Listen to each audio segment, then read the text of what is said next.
This meeting is being recorded. Welcome everyone to this webinar and this sharing on Appreciative Inquiry coaching and being and becoming a thinking partner. My name is Miriam Subirana and I developed a method on Appreciative Inquiry coaching, which I give in trainings, but also it's published in a book in Spanish and in English also. It's called Flourishing Together, a guide to Appreciative Inquiry coaching. Together with Cees Hoogendijk, who is here and in a minute is gonna say hello to everyone, we've developed a program on being and becoming a thinking partner, especially thinking partner for leaders of organizations or institutions or teams. Hi, Cees, if you want to say hello before we start into the topic. I say hello to everyone. Pleased to meet you. Just a few words about myself. My focus is more on organization development, especially in the humanization of organization as a mission. And that's why also Appreciative Inquiry is part of my path and my methods. And actually, I practice being a thinking partner of leaders. So it's a beautiful fit with Miriam to do this together. So we will find each other during the coming moments. Great. So we are going to go from Appreciative Inquiry to coaching to being and becoming a thinking partner. Appreciative Inquiry is a methodology, a philosophy, a way of being, of working in organizations that was created in the 80s. So in a sense, it's quite new, but it already has more than 40 years running. And it was created by David Cooper-Ryder and his team in United States, in Cleveland. And basically, the question that came up was, can we change based on our strengths instead of change based on our weaknesses, on what doesn't work, on what we don't like, what is missing? Can we change based on our strengths, our what we call positive core, that which makes us move forward? And so it was also created with the thought and the perspective of whole system change. And so Appreciative Inquiry is used in organizations to change, including all the voices. And it has principles, some basic methodology and a philosophy that can be also applied in the one-to-one accompanying people, which is what we call generally coaching. And just to say a little bit about me and about the photo I have behind IDEA, it's the Institute of Dialogue and Appreciative Inquiry, in Spanish, Indagación Apreciativa. And one of its missions is to spread all the different ways that Appreciative Inquiry can be applied in organizations, in change, in feedback, Appreciative Inquiry feedback, in becoming thinking partner, in team development, etc. So we offer in IDEA Institute, both in English and in Spanish, trainings so that the practice of being and applying Appreciative Inquiry grows in the world, so that the world becomes hopefully a better world by all of you becoming more appreciative, and then you spreading appreciation and Appreciative Inquiry, and like this slowly we become better, better human beings, in the sense that we develop the best of ourselves. It's like seeing the oak in the acorn. The acorn, the seed, has all the potential to become an oak, to become a big tree. So do we have that appreciative intelligence and appreciative look that we can see in the other all the potential and grow, flourish from that potential? So this would be, in essence, one of the applications of appreciative inquiry. What we do with appreciative inquiry coaching, and in general with appreciative inquiry, is to find the questions that connect the person with their positive core, with what gives life.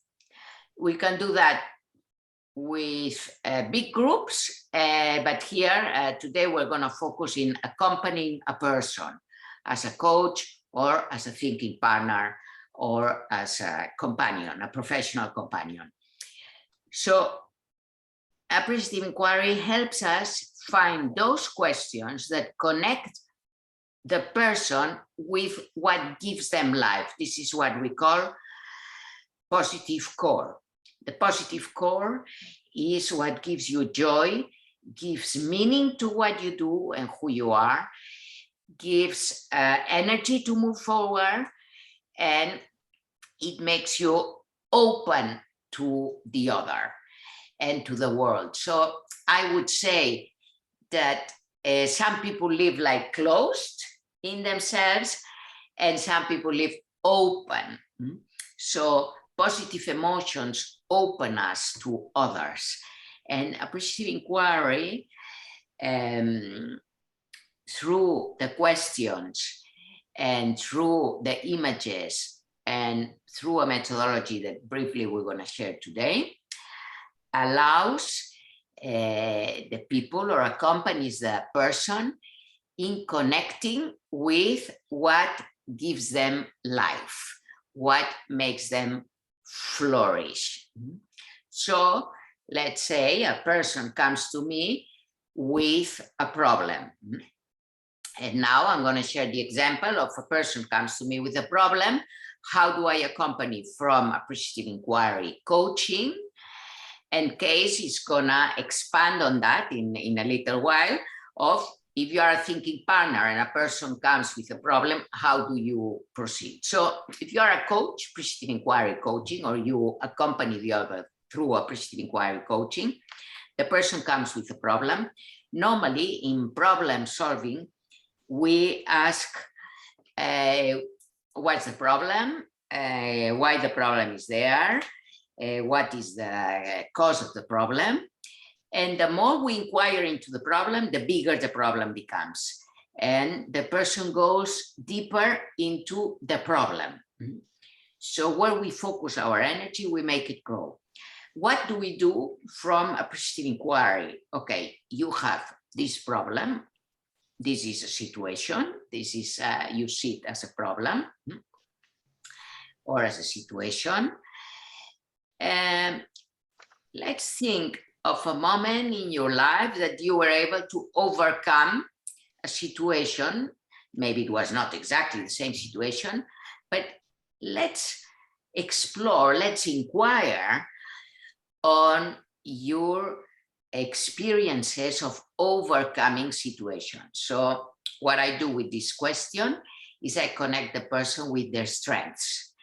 Oh, I had this problem, and then what I did, or the person that helped me, or the thing that happened, I was able to overcome it.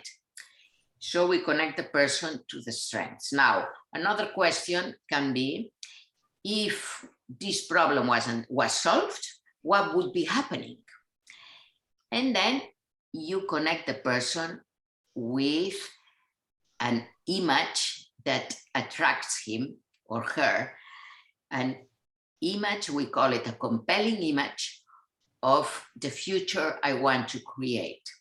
So let's say the person has a problem of communication with their partner or at their work. And when you say, okay, if imagine in the future, this problem, in the near future, imagine this problem would be completely solved, what would be happening?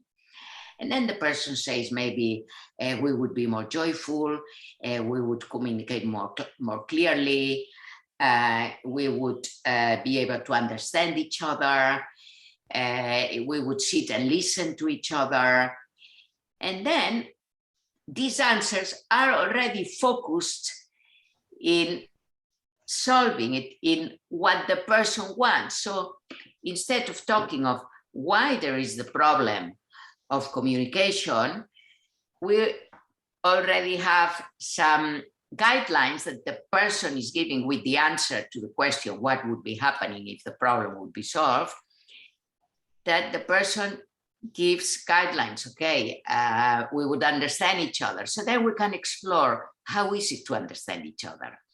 Or we would sit and listen to each other. Okay, how is it to listen to each other? What can we do to listen to each other better? So what we do is we go into the past to find the strengths and the good practices of the person, and we go into the future to find the images that will be like guiding images that will help that person move towards what they want. So in a sense, let's say I am here, or I am here and I want to go there. Or actually I am here and I am not happy here. The situation is very difficult, I'm very exhausted, I'm very tired, I don't want to continue in this place. And so being here, I say, I leave, I'm going, I can't cope anymore, I go, and I move out. With what energy do I move out? With the energy of exhaustion, of complaining, of frustration, of deception, and I move with that. Maybe with anger or with, not very good energy. Now, what do we do with Appreciative Inquiry? Okay, you are here, you are not well. Things are not working the way you wanted. What is it that you can appreciate from what you have learned from being here? Out of all these years or all this time that you have been in this relationship or in this work, what is it that you can be grateful for? What have you learned? And then from here, we see, okay, what kind of future you want to create? What is the image that comes? So we create what we call a compelling image, an attractive image of what kind of life I would like to be having, or relationship or work or situation. And then the person leaves from here and moves. But with what energy it moves? With the energy of gratefulness and with, okay, I've learned this, but what really moves me also is the compelling image of going towards where I want to go. So in both cases, the person moves out from the situation. But the energy that accompanies and images that accompany that person are different, are more positive, more moving forward. So what we do through Appreciative Inquiry is we follow a cycle of 5 Ds. By the way, I am also a painter, and so I've used my paintings to give energy and movement to these lights. And so the 5D cycle is the D of define, discover, dream, design, and destiny. So what we do is appreciate what gives you life. This would be the discovery phase. Then we go to imagine, how could it be? You know, imagine, create those images, compelling images that move you forward.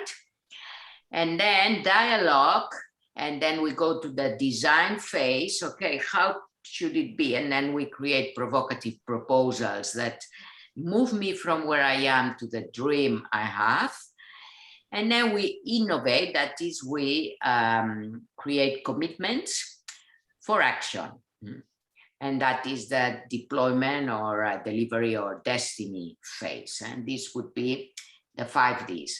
Now, the first D is the define the affirmative topic. In any session of coaching or of a process of accompanying someone, you define what are we going to talk about in these sessions. Normally, we call them the objectives. But in Appreciative Inquiry, we call it the affirmative topic that is going to accompany us in the Appreciative Inquiry session. So I'm going to put an example. Xavier is one client of mine, and I mention his name because his experience, he allowed me to share it in the book of Appreciative Inquiry Coaching and Flourishing Together. And so he came to me, he had read one of my books, and he said, well, you know, I know you are an expert about tolerance. I want to be more tolerant because I've become very angry to my boss. He works in an insurance company. And I asked him, do you see yourself more tolerant? And he said, no, how boring to be a tolerant person. I find it boring. So I said, you know, and if you don't see yourself being tolerant, this is not the topic that we can, you know, that you can be successful, because I can give you, or we can work on tolerance, but this is not what attracts you. It's from a sense of obligation. I have to be more tolerant, but it's not something that connects with a positive core. So then, doing a bit of inquiry, it turned out that he had just recently been in a training to be a clown. And I said, what is it about being a clown? And he said, I always wanted to be a clown, but my parents, when I was a child, told me, you know, this is crazy. You have to study to find a job. You know, you won't be earning your living as a clown. And I said, what is it that really moves you of being a clown? And he said, to bring smiles to the world. And then his whole face changed. He smiled, and it was like a moment that you see the person has connected with what he or she, in this case, he wants to see growing in his life. So this is the affirmative topic that we chose, to bring smiles to the world. And then in the discovery phase, we go into, okay, when you have brought smiles to people, what has happened, to see the best practices and the strengths. And then dream, see yourself bringing smiles to the world. And then create provocative propositions to bring that dream into reality and those strengths to make them grow so that the person flourishes. And one of some of the provocative propositions where I bring I put on the invisible clown dress on top of my mi traje, como se dice, my jacket and my tie. On top of that, I put the invisible dress of a clown when I go to work. Another provocative proposition was, I breathe and stay silent when I am criticized, and before responding to a critique, I breathe in. So anyway, the thing is that the affirmative topic is what the person wants to see growing. And then, like in this case and in all the cases, you work on the problem, but from what gives life to the person. So in this case, being a clown helps the person, Xavier, to be more tolerant, because actually clowns have to be tolerant. Imagine you are a clown, you have 50 people in front of you, they are all serious and they are looking at you, you know, not so well. And yet you are a clown, so you tolerate that and actually you move on and you do your show. So we worked on the tolerance, but from what he wanted to see growing. And a couple more ideas about appreciative inquiry coaching. We choose an affirmative topic. We ask about what is it in the person that enhances their life. We visualize the preferred future. We find those attractive magnetic images, compelling image. We create provocative proposals and we co-create that preferred future through commitments and agreements. And we go to the past to see the strengths, the experiences, the talents. We go to today to see what is well, what do I aspire to, what gives you life. And we see the best possible future living from your positive core. So in the whole process, we connect the person to their positive core. And at the moment, I'm going to leave it here. There are many other things to share about appreciative inquiry coaching. I would maybe share that, let me just share one more slide, which differentiates appreciative inquiry coaching from others, is that we don't go from the present problem to the future solution. We are not creating bridges between what does not work and what will work. Rather, we connect with our positive core of energy from which we act with a high level of creativity and improvisation.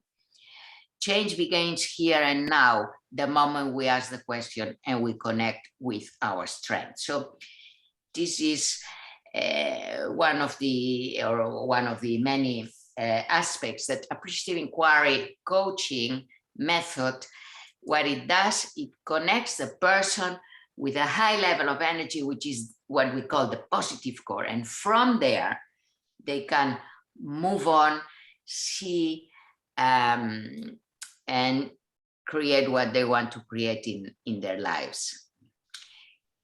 So sometimes when we accompany a person as an appreciative inquiry coaching, we go into like a higher level, I would say, and that is becoming a thinking partner. And what is to become a thinking partner? Cees, I'm gonna leave you to that. And if you want to add anything about what I share, because Cees is also expert in appreciative inquiry. Maybe first, and thank you for your introduction.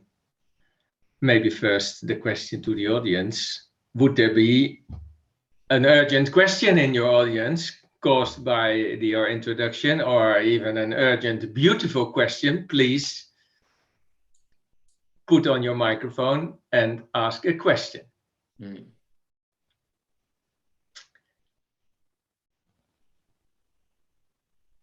And if not, then that is for now the answer to my question. Okay. But you are still welcome during the next half hour to put a question maybe in the chat or something that comes to your mind, because there's a question actually coming in. Yeah.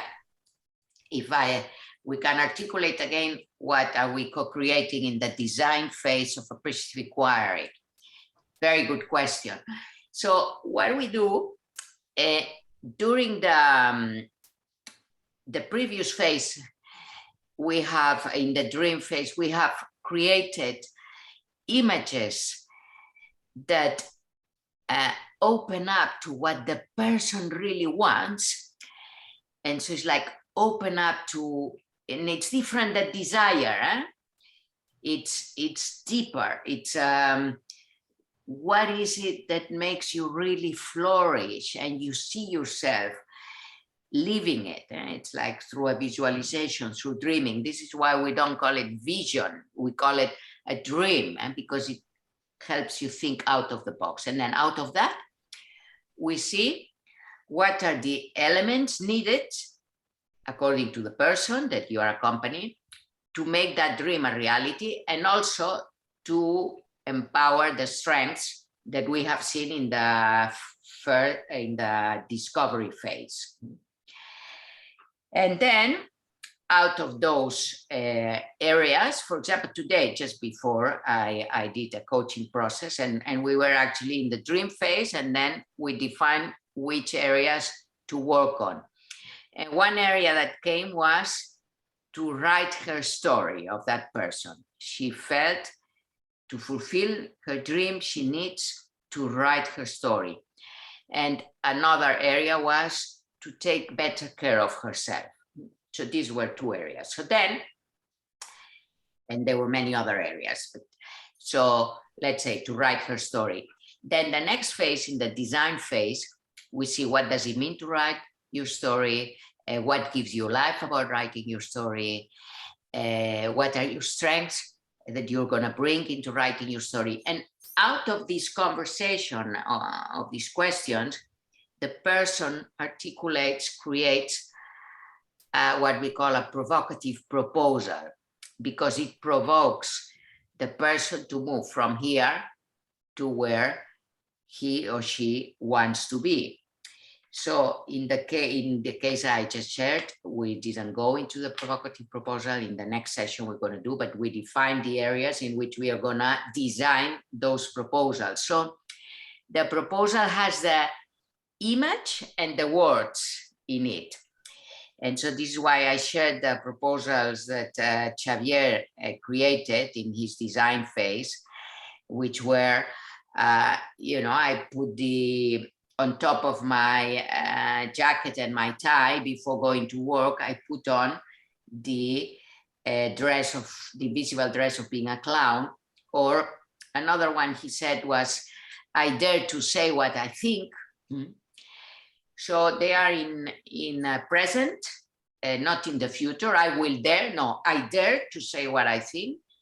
So that's one of the principles of appreciative inquiry, to talk in the present tense as if the change I want to happen is already happening. So I dare to say what I think, and it has a verb or two, and it moves towards action, but it's still not an action plan.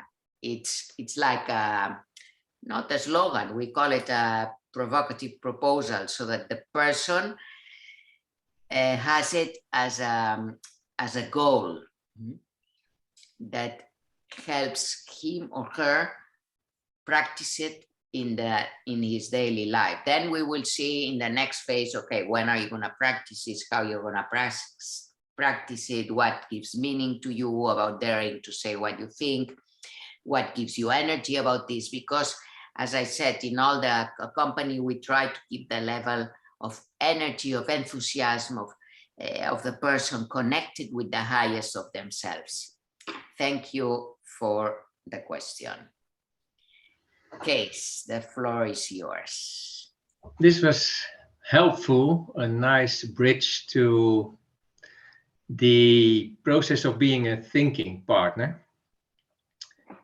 Because actually, if you try to find out the difference between the coaching as Miriam presented it, then you could say the object of change and the object of attention is that other person. So it's the human complexity we're in, where in our vision of being a thinking partner, then the object of change is merely the organization around the person that you're talking to. And then we're talking organizational complexity. And just imagine, I wouldn't say that the human being is not complex, but we understand something like sadness or depression or joyful or energetic or bliss. But imagine that in an organization, that 100 people who are sad together, they can be very powerful. And 100 people that are running can be very ineffective. So the behavior of an organization as a whole is very complicated and abstract. It's a mix of the behaviors of human beings. And in a thinking partner relationship, we find ourselves against a person or together with a person representing that organization, finding a way. And most often it's a person that has some influence and is trying to improve, to change the way that organization is performing. And there, I will speak of her. I see a lot of ladies here. There you find her in front of you being a thinking partner. I'm gonna do, I think, 3 things in this, because complexity is a key word here. There's a lot of elements coming on stage here, but I can't leave you without having some questions on the table. I would like to share some ideas of what is this journey of being a thinking partner all about, and what kind of knowledge does such a person take to have this role. So I start with questions that could be typical for a thinking partner to ask the client. And these would be like this. I'm going to share my screen for a moment, that you can see them and that they may be recorded also. Like the following 5 questions. And if you listened well to Miriam's introduction, then you see also a little bit of the structure, what you call an appreciative inquiry interview. But you see also, and we just go through them, that this is about not only you. So a first question would be, and if you are, like you are here, if you are representing an organization, if you yourself have an organizational context, then you could listen, at least in 2 ways, to yourself as being a thinking partner, or to yourself as being the client of me as a thinking partner. And then I would ask you, do you remember an experience in your work that illustrates clearly why you are in this job? And even more, who do you want to benefit the most from your intentions? So that is the question. It's not about you, it's also about you, but it's you in relationship with your organization. Who do you want to benefit with your intentions through all these people in your organization? And maybe 100 is just a small organization.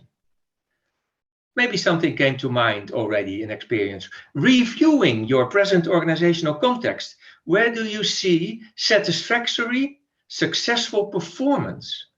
Where do things work out well in an organization? It's not that the whole organization works well. There are always parts that work better and other that needs to be improved. And which might be, if you see such satisfactory performance, which might be the 3 biggest enablers. You see, then I'm grabbing again in your possible knowledge to find out what facilitated this successful performance of your organization. It's probably not that you gave cookies or had a high salary. It's more, it's complicated. This is the kind of thinking. In your own professional domain, what do you consider as your core process? Here comes an important word, process. Maybe until now, you saw an organization as something static, as a structure, as a pyramid of jobs and an org chart, maybe, or goals or KPIs. But what if you consider your organization as something that is constantly alive, constantly changing, not also always the way you want to change, and because it's changing, it is a big process of things moving. And it's actually a combination of all kinds of processes, which we call sometimes human resources processes, marketing processes, production processes. But the question is, in your point of location in the organization, what would you consider as core process, as core? What is it that is needs the most attention, and picture that particular process in its best future version. What has changed? It's a small question, but it's a big question. So I'm going too fast, of course. And having this core process in mind, in the best idea of the ideal situation you would like it to see running, because processes run, they never stand still, then the question would be, what extraordinary ideas could fuel further growth and satisfaction? And growth and satisfaction is, of course, of all the stakeholders involved, the workers, the clients, you yourself, the world. Which idea of those extraordinary ideas appeals the most to you? You really like. Maybe it's a naughty idea, maybe it's something seemingly impossible. But which idea appeals the most? What is it if you had all the money of the world, all the possibilities, what would you do to change your organization? Now, this of course won't happen overnight, but what could be the first step to activate this? And then, question number 5. This is about the future. For which professional contribution will you be appreciated the most on the long term? What are you going to leave behind? And you are not leaving yourself behind, you won't be there. But there will be an organization there. What is the shape and the quality of the organization you are leaving behind? How can you monitor this and share your value this in the present? 5 seemingly simple, but not simple questions. What are we talking here? I'm trying to change my view that I see some more of people, but I see lots of names and not so many faces. So I imagine that you're still there. And I just to tell you, Cees, I have the diagram in English of thinking partners. So when you want, I will share it for maybe at the end for the optimum confusion. Optimal confusion, no, optimal clarity. I'm not sure. So what the main difference again with coaching? Coaching, I think, needs knowledge of the human being. And this kind of coaching as a thinking partner needs knowledge of the organization around your client. And what kind of knowledge are we thinking of? I brought a few books that come around in the course we are giving about being a thinking partner, which I use in my practice as a thinking partner. And sometimes my client wants to read them too, which is fine. And first of all, I would show 3 books of a person called Edgar Schein. He's quite old, but still alive and kicking. And he speaks for years already about process consulting and the specific quality of that, the friendly relationship, the helping relationship. He speaks about humble consulting, humble inquiry. You see some connections with appreciative inquiry. But this process consulting means that this is a never-ending dialogue. And it means that an important concept is the leveling, that you are not the advisor of your client telling good advices. You are not just a servant. Sometimes the appreciative inquiry coach is really serving and empowering the other, but you try to be one-on-one level. That is the position. There's a lot more to tell, but just have this body of knowledge. Edgar Schein, find him on the internet. And then you ask yourself, of course, if I speak to that person in front of me and I want to understand, I don't know about her organization. I know about organizations, but not about her organization. And so I ask questions, but the answers that come back are not just the objective answers. These are answers through the eyes of my client. So I have to find out, who am I? Who is my client? And what I'm always using is the body of knowledge of Professor Claire Graves, which evolved into what we call spiral dynamics, value systems. And I created a quick scan. You can find it on the internet. Maybe Miriam can put it in the chat. It's called the Connective Leadership Mirror, which is actually a way to get to know yourself, to start with, how you view the world, if you're more interested in power relations or more in complexity, more in wholeness or more in simplicity, and even more that you can understand the person in front of you, and that the words and the visions coming from her, that they will be colored. And then you really can start a conversation like with this book, Images of Organization. If you just maybe think of the idea that you can look at an organization like being a machine. And I think maybe too many organizations or too many managers see organizations as a machine. And that means that a person, an employer, would be like a part of that machine that you can replace easily. You put some oil on it and it runs again. But that part is a human being. And when you change one human being, the whole system changes.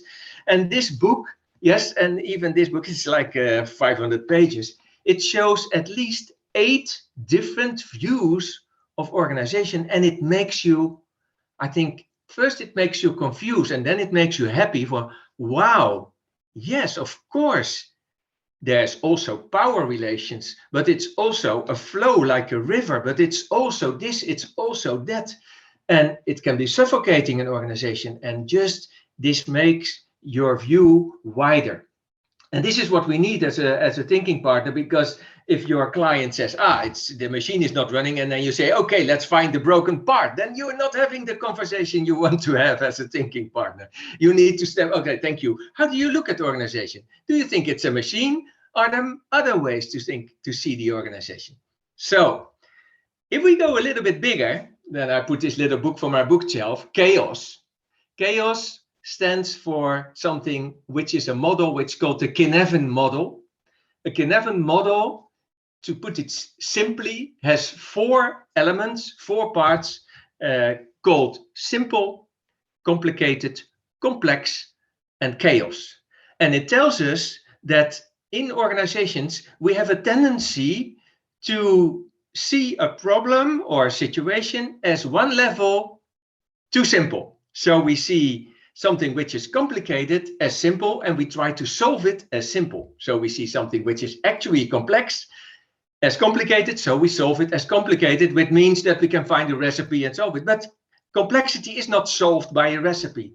So this Connective model, which is a very important tool for thinking partners and for managers and organization developers in general, tells us that we should find the right toolbox, and that we first should understand whether we are in chaos, whether we are in complexity, or whether it's really simple, and then we just take the solution. But so I think no, yes, what you have shared actually, I'm gonna show the just before no, because you are talking about it. Okay. Give me a second, just to have, I have still 2 books, just to give a sort of a selection of what it's about, because one book, this is Richard Sennett, a social philosopher, and this book is called, you can't see it, it's called The Craftsman. And I think that being a manager or a professional in an organization, yes, you're only one of a lot, you need to be a craftsman. So if we are helping a craftsman, we as thinking partners need to be the ultimate craftsman, and we need to know what it is to be a craftsman. And there's a whole beautiful book about what it takes to be a craftsman, really doing things well just for the sake of it. And then one step further, The Path, that is the English translation of Tao, which is the Taoistic Path. This is a book of a Harvard professor who gave lectures about 5 ancient Chinese sages like Confucius and other ones, and how this pure practical wisdom still is in use today. And this is, just to give you an impression, the package of a thinking partner. No pressure, but if you go there and you want to talk to that other person, don't just say, you're right. Yeah, that's true. Let's have a new org chart or a diagram. Let's make a new job profile. This is all I should be kind. It needs more, and it needs better inquiry and understanding of organization. So yes, it's something. Do you like it so far? Maybe this is now the moment. Yeah. Well, I have good news for you. I have good news because I know Cees, and he has read all these books and he wants to share them with all of you. But I don't know if it happens to you like to many of us, that we don't have so much time to read. And so in the thinking partner, it's like you give the essence. So you just heard from Cees, and I'm just going to repeat very briefly about the CL mirror is the system of values. And what we have at the left is the thinking partner. In blue, you ask questions, you listen, you appreciate. You have a repertoire of inquiry. That this comes from Appreciative Inquiry, but also from Edgar Schein that Cees spoke at the beginning. So 6 kinds of inquiry: relational inquiry, humble inquiry, appreciative inquiry, confrontative inquiry, etc. And then we center in the relationship. And then the person that you are accompanying, a thinking partner, is he in the middle in green, has a topic. But his topic he sees through a system of values, which is the CL mirror, that in very briefly you can see through which values the person is moving as a leader, the level of complexity, the vision of the organization, and the level of maturity of thinking, which are all the different books that Cees shared about, and they are part of the basis of this thinking partner. And so if you want to read the books, of course, fantastic. But if not, you have the essence in here. And of course, we need to go deeper to each one of these things. And so what does the thinking partner do? So the thinking partner, in a way, helps the client to transcend their thinking to another level, including all the previous levels. So the role is to help the other to change, adjust, or improve their thinking so that they are able to manage a situation or problem. So this is, in essence, thank you, Cees, for your explanation. I know you have 2 other questions and maybe more. Hopefully you have more. So I'm gonna share with you another book, which is, sorry. Let's see, it's not this one that I want to share. I want to share here. Okay. The Flourishing Together, a guide to appreciative inquiry coaching. And here you have the website institutoidea.academy. And I did put in the chat the 2 trainings, one on appreciative inquiry coaching, one on thinking partner, that both are in English. We also have feedback, appreciative inquiry feedback, and feed forward. And you have my email because I hope you got a mail with the Zoom link.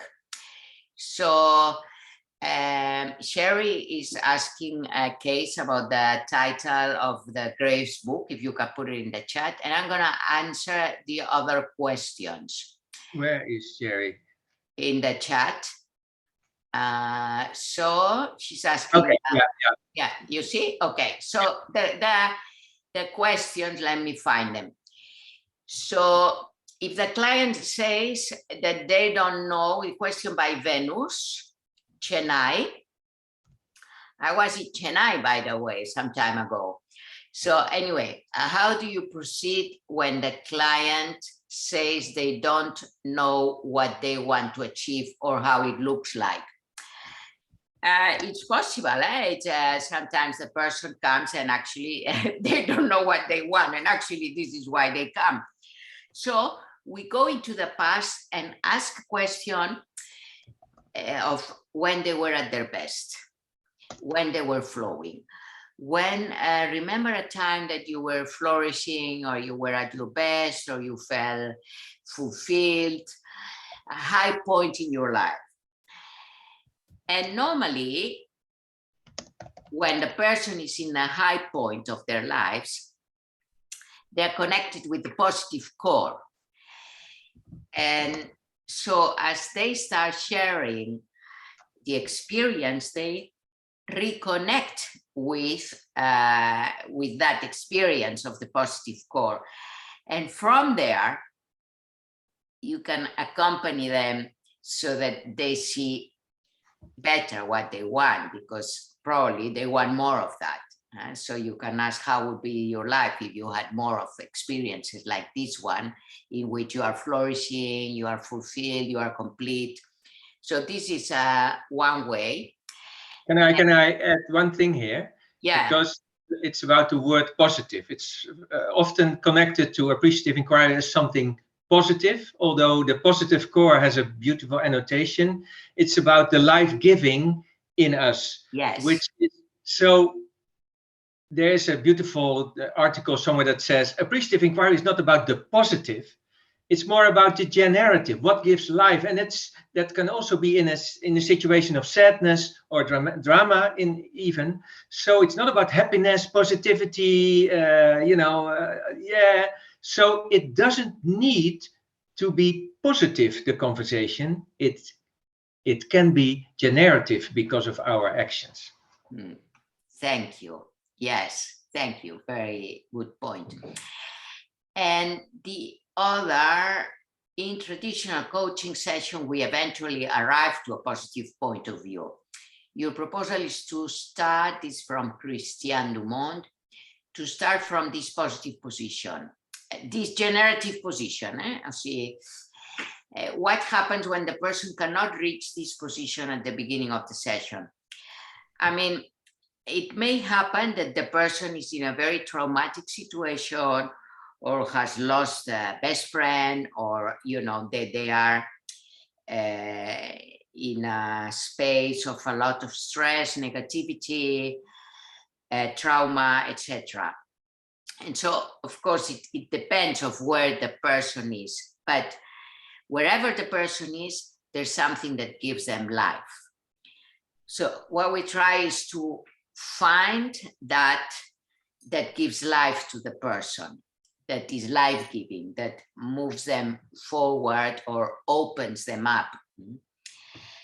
And it may happen, like I had a case, but he was really depressed and he couldn't find any good thing. And finally, the guy kept going, okay, but at least at one point in your life, maybe a moment you were full of life, maybe a moment you felt a sense of gratitude or fulfillment. Finally, we found a moment in which he was playing football with his friends. And from there, it's like you pull out the string of a good experience of the person so that they connect with what gives them life. And if you become an expert of asking questions that are generative, that connect others with what gives them life, you can help the other start from that point of what is it that they want to see growing more in their lives? What is it that they want more of instead of what they want less of? And then you can also accompany them in seeing what moves them internally, so that they feel connected with that. They feel curious about that. So this is, in essence, of course, it depends on the people, on the person and what they are going through. But the thing is that we are addicted in general to share from the negative perspective, from the dramatic perspective. And it becomes like an addiction. Oh, it doesn't work, it's very difficult, it's impossible, I've tried, I am very stressed. So we repeat this story, and as coaches, it's good that we don't buy that story, and we accompany the person to change the language from language of deficit to language of abundance. okay, you don't want that. How would it be if your stress would be solved? What would be happening? Just imagine for a moment, how would it be? Then try to take the person to a different space so that they can see a world of possibilities opening in front of them. Anyway, do you have any other questions? Are there any other questions? I'm gonna stop recording.